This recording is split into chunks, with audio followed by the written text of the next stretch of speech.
the garden is we found the cobbles from Richmond and from North King Street where the action was seen, where some of the kids tragically lost their lives as well in the crossfire. So we wanted their kind of, not so much their ghosts, but the echoes of the children to be here at Bloom.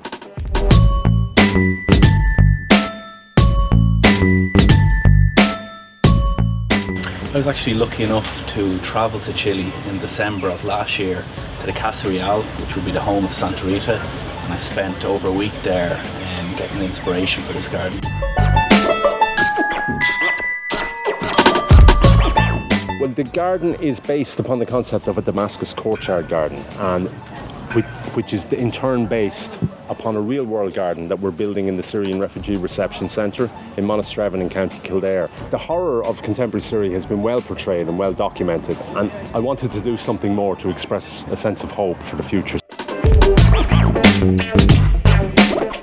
The garden is called Blurred Lines, and there's straight horizontal parallel lines in the garden, and the planting is softening it up, and that's why it's called Blurred Lines. I wanted a garden for people to come out of their busy weekdays, and so they can just relax and just be themselves and forget everything else.